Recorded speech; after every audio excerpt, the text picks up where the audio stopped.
Hello friends. आज मैं आपके सामने एक नया टॉपिक लेकर आया हूँ MCO 3 का। ठीक है, यूनिट 2 का टॉपिक है रिपोर्ट्स के रिगार्डिंग और रिपोर्ट्स के मेथड्स के रिगार्डिंग। तो बेसिकली फर्स्ट इस टॉपिक को स्टार्ट करने से पहले मैं आपको एक छोटी सी इन्फॉर्मेशन देना चाहूँगा कि आप जब पढ़ाई कर रहे हो ना, तो आप पढ़ाई के साथ साथ स्मार्ट वर्क कीजिए। इन द सेंस, आपको एमकॉम का पेपर देने जा रहे हो आप, तो आप ये देख के जा रहे हो ना कि अगर लास्ट ईयर्स में यार ये क्वेश्चंस पूछे, कुछ इस तरह के क्वेश्चन पूछे, अपने प्रीवियस ईयर के एनालिसिस किया होगा, तो आप इस पे 100% डिपेंडेंट ना हो कि आपको सेम क्वेश्चन इस बार फिर से मिल जाएंगे। मेरा कहने का मतलब ये है, जब हम बीकॉम या ऐसे पेपर देने जाते हैं बैचलर डिग्री के, तो आपको पैटर्न का पता होता है कि भाई आपने प्रीवियस ईयर के 5 ईयर्स के पेपर पढ़ लिए, तो क्वेश्चन उसमें से आ जाते थे। ठीक है, 99% क्वेश्चन फंस जाते हैं। बट इसमें क्या, आपका एक आधा क्वेश्चन आ गया तो आ गया, बाकी अगर आपने पूरे कंसेप्ट अपने क्लियर कर रखे हैं ना, उससे मिलता जुलता आपको क्वेश्चन मिलेगा। और आपको जो स्टडी मटेरियल दिया है उससे बाहर एक भी क्वेश्चन नहीं आएगा, ये मैं आपको गारंटी कर रहा हूँ। और वो क्वेश्चन भी कैसे पूछेंगे, वो डायरेक्ट आपसे जो हेडिंग्स होती है ना, आप स्टडी मटेरियल के अंदर देखोगे हेडिंग्स होती है, टाइप ऑफ मेथड्स, अब वो ही उठा के पूछ लेंगे, भाई आप एक्सप्लेन कीजिए टाइप्स ऑफ मेथड ऐसे। ठीक है, तो वही पूछ लेंगे आपसे। तो इसलिए आपको सारा का सारा कंसेप्ट क्लियर होना चाहिए। हमें ज़्यादा बिल्कुल ही अंदर डीप नहीं घुसना, लेकिन हमें नॉलेज सब चीज़ों की होनी चाहिए। हमारे पास डिफरेंट डिफरेंट आइडियाज़ और पॉइंट होने चाहिए। अगर हम उनको जितने ज़्यादा पॉइंट्स लिख के दिखाएंगे, एक पॉइंट के अगर हमने बहुत सारे अलग अलग पॉइंट्स लिखे, डिफाइन किया, लेकिन उसमें थोड़ा थोड़ा हमने मेंशन कर दिया भाई इसमें ये होता है, इसमें ये चीज़ होती है, तो आपको नंबर बहुत अच्छे मिलेंगे। ठीक है, तो सब ज़्यादा देर नहीं करते और उस वीडियो को स्टार्ट करते आगे। रिपोर्ट्स, देखो रिपोर्ट होता क्या है। रिपोर्ट का मतलब होता है जब आपने कोई फाइंडिंग्स की, आपने किसी चीज़ के बारे में अब कहते हैं ना एनालाइज करा कि भाई इसमें क्या हो सकता है, इसमें क्या नहीं हो सकता। ठीक है, और अपने जो विचार हैं उसको पेपर पे उतार के लोगों के सामने प्रस्तुत करना। जो ये पेपर में उतार के लोगों के साथ सामने प्रस्तुत करना, अब ये दो तरह की चीज़ होती है। या तो आप उसको ओरली बता सकते हो अपने विचारों को, या आप पेपर पे लिख के बता रहे हो। ठीक है, तो ये रिपोर्ट्स के टाइप है। रिपोर्ट्स का मतलब क्या होता है, simply means communication on informing through reports. Reports के द्वारा अपने जो कम्युनिकेट करना लोगों को, अपने जो विचार हैं कि भाई ये लकड़ी में दीपक दीमक क्यों लग जाता है, मैंने एक रिपोर्ट बताई, फिर मैंने उसके बारे में अपने विचार रखे कि भाई इसमें ये प्रॉब्लम होती है, इससे लकड़ी में दीमक लग जाता है, और लोगों के सामने मैंने रिपोर्ट के थ्रू वो प्रस्तुत किया।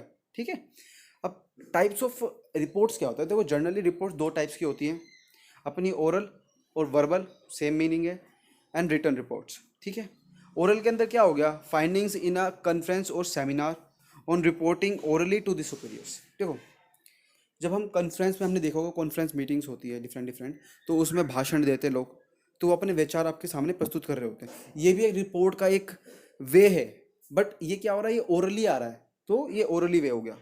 ठीक है, फिर इसके अंदर क्या है, जब आपने देखा होगा कंपनी के अंदर सबॉर्डिनेट्स होते हैं जो कि सुपीरियर के अंडर काम करते हैं, आपसे बड़े होते हैं ऊपर कोई, तो आप जब काम करते हैं तो अपने सुपीरियर जो साहब होता है उनको बताते हो कि सर मैंने काम अपना कंप्लीट कर दिया। आपने इस तरह का कोई भी इन्फॉर्मेशन जब कम्युनिकेट करते हो, तो इसका मतलब क्या हो, ये आप ओरली रिपोर्ट कर रहे हो अपने सुपीरियर से। ठीक है, और जब रिटर्न की बात आती है, यही सेम चीज़ आप जब रिटर्न पेपर पे लिख के, ठीक है, बताते हो, तो आप इसको रिटर्न बोलते हो। अब जब पेपर में लिख के हम बताते हैं, तो उसके भी कुछ प्रकार होते हैं, कुछ कुछ डिफरेंट डिफरेंट टाइप्स होते हैं। अब वो क्या होते हैं भाई, टेबुलर रिपोर्ट्स होती है, ग्राफिकल रिपोर्ट्स होती है, सेंटेंस फॉर्म रिपोर्ट्स हो सकती है, और कंबाइंड रिपोर्ट्स हो सकती है। मैंने क्या बोला, पहला क्या, टेबुलर। आपने देखे होंगे जब हम टेबुलर डाटा भी होता है हमारे पास कि भाई ये रोज़ है और ये इतनी कॉलम्स है। पहले रोज़ में मैंने लिख दिया कि भाई कंट्री ए इतना इतना एक्सपोर्ट कितना जाता है, दूसरे कॉलम। कहने का मतलब आपने टेबुलर डाटा देखा होगा, कोई बड़ी बात नहीं है। जो हमारी रोज़ और कॉलम्स में डाटा प्रस्तुत किया जाता है, उसके माध्यम से हम दूसरे लोगों को समझाते हैं। ये ग्राफिकली रिप्रेजेंटेशन हो गया एक तरीके से। ठीक है, कि भाई ये चीज़ मैं आपको समझाना चाह रहा हूँ।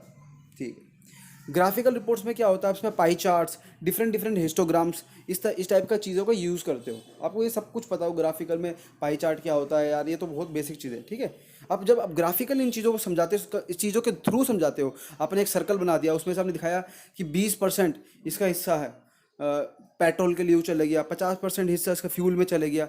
इस टाइप की चीज़ें बताई आपने, इस टाइप की चीज़ों से बताया, तो ये क्या हो गया, ग्राफिकल रिप्रेजेंटेशन हो गया।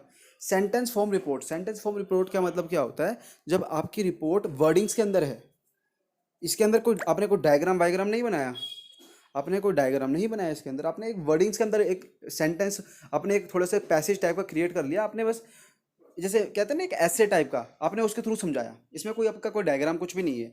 और लास्ट क्या है, कंबाइंड रिपोर्ट्स। इसके अंदर आप डिफरेंट डिफरेंट वेज को यूज़ करते हो सारे के सारे को, उसमें आपका डायग्राम भी यूज़ होगा, टैबुलर डाटा भी यूज़ होगा और लैंग्वेज भी यूज़ होगी, तो उसको हम बोलते हैं कंबाइंड रिपोर्ट्स। ठीक है भाई। इसके बाद बात करते हैं रिसर्च इंक्वायरी की। ठीक है। Basically research inquiry can be presented in number of ways. अब मैं आपको जब टाइप्स बताऊंगा तो आपको रिसर्च इंक्वायरी का मतलब अपना क्लियर हो जाएगा। ठीक है। रिसर्च इंक्वायरी, रिसर्च इंक्वायरी का मतलब ये हो गया भाई, मैंने एक रिपोर्ट बनाई। फर्स्ट एग्जांपल ले चलते हैं, जो फर्स्ट पॉइंट है टेक्निकल रिपोर्ट। अब इसका नाम से आपको पता लग रहा हुआ ये टेक्निकल रिपोर्ट है। अब टेक्निकल रिपोर्ट के अंदर क्या हो सकता है, टेक्निकल चीज़ें तो मैथोलॉजीज हो सकती है कि भाई क्या मेथड यूज़ कर रहा हूँ मैं, क्या मेथड बता रहा हूँ मैं अपने रिपोर्ट के अंदर। ठीक है। अगर मैं कोई लॉज के बारे में बात कर रहा हूँ तो उसकी कोई लिमिटेशंस है कि नहीं है, क्योंकि हर जो भी लॉ होता है ना, अगर मैं कोई नई एक रिसर्च कर रहा हूँ, उसके ऊपर मैंने बताया कि भाई यार मैं इसके ऊपर एक नया रिसर्च कर रहा हूँ। ठीक है। एक सपोज मैं एक चीज़ के ऊपर रिसर्च कर रहा हूँ, तो मैंने एक लो बनाया, लो इन द सेंस वो मैंने फर्स्ट डिस्कवर किया है, इसलिए मेरे नाम से या मैंने किसी और चीज़ के नाम से अपना एक लो बनाया। अब उस लो को मुझे बताने के लिए कुछ लिमिटेशंस भी बतानी होगी कि भाई ये जो मैंने लो बनाया है ये इस सिचुएशन के अंदर काम नहीं करेगा। जैसे हमने बहुत सारे लॉज देखे होंगे, laws of marginal rate of utility होता है, या लॉज ऑफ डिमांड होता है। अब जैसे डिमांड वाला हो गया अपना, प्राइस बढ़ेगा तो डिमांड कम होगी, क्या ये हर केस में सेटिस्फाई करता है? नहीं। तो कहने का मतलब अपना टेक्निकल रिपोर्ट्स के अंदर हम ये डिफरेंट डिफरेंट चीज़ों पे ध्यान देते हैं कि भाई मैथोलॉजी कैसी यूज़ करी है बंदे ने, लिमिटेशंस यूज़ करी है कि नहीं करी। अब लिमिटेशंस यूज़ करी है तो उसके अकॉर्डिंग बनाया है कि नहीं बनाया।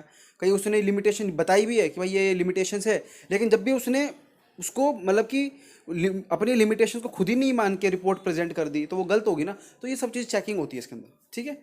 फिर बात आती है पॉपुलर रिपोर्ट। पॉपुलर रिपोर्ट का मतलब से बहुत ईजी है ये। इसका मतलब ये हो गया सिंपल सा, ऐसी रिपोर्ट, इसका मतलब हो गया ऐसी रिपोर्ट जो कि बहुत ज़्यादा सिंपल वर्ड्स के अंदर है, जिससे कि वो जनरल पब्लिक को समझ में आ जाए। ठीक है। ये वाली रिपोर्ट जनरल पब्लिक के लिए होती है। अगर आपने कोई रिपोर्ट में ऐसे वर्ड यूज़ कर दिए जो टेक्निकल वर्ड्स है बेसिकली, तो वो पब्लिक को समझने में, इंटरप्रेट होने में बहुत ज़्यादा कन्फ्यूजन क्रिएट करेंगे और वो सक्सेसफुल नहीं हो पाएगी, क्योंकि मोस्ट ऑफ द पब्लिक नहीं पढ़ पाएगी। और जो इस रिपोर्ट का जो काम होता है ना, वो यह होता है कि मेजोरिटी ऑफ द पब्लिक इसको आराम से पढ़ ले। ठीक है। तो इसमें जो वर्ड्स होते हैं बहुत सिंपल होते हैं, सिंपल सेंस में होते हैं। ठीक है। ये पॉपुलर रिपोर्ट होगी अपनी। फिर आगे अपनी बात रिसर्च आर्टिकल की। अब आर्टिकल का मतलब क्या होगा, एक आर्टिकल का मतलब ये होता है कि एक आपने आपने कोई रिसर्च करी, देखो नाम से मतलब अगर रिसर्च है तो रिसर्च करी मैंने। अब इस रिसर्च के ऊपर मैंने एक छोटा सा एक जो मेन मेन पॉइंट्स के मिलाकर एक पैसेज टाइप का क्रिएट कर लिया। उस पैसेज टाइप का क्रिएट जो हमने किया है उसको आर्टिकल बोलते हैं। आर्टिकल बेसिकली एक छोटा हो गया चीज़। ठीक है। अब मैंने जो रिसर्च करी है वो तो भाई साहब मेरी किताब लिख सकता हूँ मैं उसके ऊपर पूरी। ठीक है। जो मैंने चीज़ बनाई है, क्या मैं वो आर्टिकल के अंदर डाल दूंगा तो नहीं बड़ी? नहीं। ठीक है। तो अब बात करते हैं इसके अंदर मोनोग्राफ की। लास्ट पॉइंट है मोनोग्राफ। मोनोग्राफ का मतलब ये हो गया कि एक लॉन्ग टाइप का ऐसे। क्या बोला? मोनोग्राफ का मतलब हो गया लॉन्ग टाइप का ऐसे। ठीक है। अब इसके अंदर क्या है, इसके अंदर डिफरेंट डिफरेंट वेज आ गए। अब ये मोनोग्राफ है ना, अब इसको डिफरेंट डिफरेंट वेज के थ्रू समझ सकते हो। Journalistics, business reports, project reports, dissertations, inquiry report, commission reports बोलते हो, थेसिस।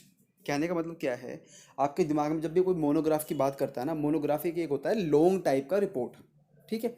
मैंने क्या बोला? लॉन्ग टाइप की रिपोर्ट, मतलब कि एक पूरी सिस्टमेटिक एक्सपैंड करके रिपोर्ट बता रखी है। अब इसके अंदर जर्नलिस्टिक्स भी आ गया, बिजनेस रिपोर्ट भी आ गई।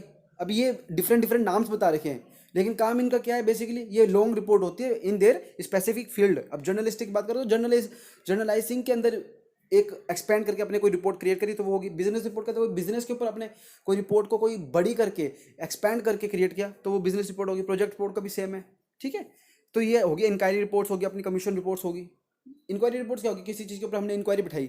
जैसे मैं एक एग्जांपल दे रहा हूँ, जैसे हंटर कमीशन थी पहले, मोंटी मोरले रिफॉर्म्स थी। इस टाइप की जो कोई इंक्वायरी के लिए कोई भी संगठन आज के टाइम पे बैठती है, तो जो रिपोर्ट क्रिएट होती है वो इसके अंदर होती है, वो एक एक्सपेंडिंग फॉर्म में होती है। ठीक है। मोनोग्राफ का इतना सिंपल सा था। तो आपको बस एक बार जो इसके अंदर जो पॉइंट्स है, जैसे टाइप्स ऑफ रिपोर्ट क्या हो गया भैया, ओरल एंड रिटन, ये दो पता है आपको। कि आपको कुछ याद करने की जरूरत नहीं है। अब रिपोर्ट्स को भी आप कितने फॉर्म ले सकते हो, टैबुलर हो गया, ग्राफिकल हो गया, सेंटेंस फॉर्म में हो गया, कंबाइंड रिपोर्ट्स होगी, ये 4 हो गया। अब रिसर्च इंक्वायरी को आप कितने फॉर्म ले सकते हो, ये 4 फॉर्म में। सिर्फ इतना आपको ये जो टेक्निकल रिपोर्ट, पॉपुलर रिपोर्ट, ये है ना, सिर्फ इसको एक बार देखना है। और जो मैं कह रहा हूँ ना, ये डायग्राम का मतलब ये होता है, जैसे मैंने टाइप ऑफ रिपोर्ट लिखा, इसको मैंने 2 पार्ट्स में बांटा। आप ऐसे करके करोगे ना, सिर्फ आपको ये हेडिंग का जैसे ओरल और वर्बल रिटर्न रिपोर्ट्स, सिर्फ एक बार ये देख लो। मैं कह रहा हूँ आपको कुछ याद करने की जरूरत नहीं है, 1%। आप 1-2 बार लिख लोगे ना, उसके बाद आपको ज़रूरत नहीं पड़ेगी। और यही आपको पेपर में आपको बहुत बेस्ट बेनिफिट देगा, क्योंकि अपने लैंग्वेज में आप लिखे आओगे और आपको कोई प्रश्न, मैं कह रहा हूँ, अगर ये बड़े से बड़े, वैसे इतना बड़ा आएगा नहीं क्वेश्चन ऑल दो, अगर ये बड़े से बड़ा भी आता है ना, तो आप इसके अंदर लिखने की हिम्मत रखते हो, क्योंकि आपके पास नॉलेज है। आप सिर्फ ये वाले पॉइंट्स करके आओ, ये आपकी बुक में भी अवेलेबल स्टडी मटेरियल। मैं आपको थंबनेल पर टॉपिक वाइज सब कुछ बता दूंगा, कौन सा यूनिट है, कौन सा क्या है, जिससे आपको भी ईजी हो। आप उसको एक बार रीड आउट कर सकते हो अपनी बुक से भी, ठीक है। I hope you like this video, thank you very much.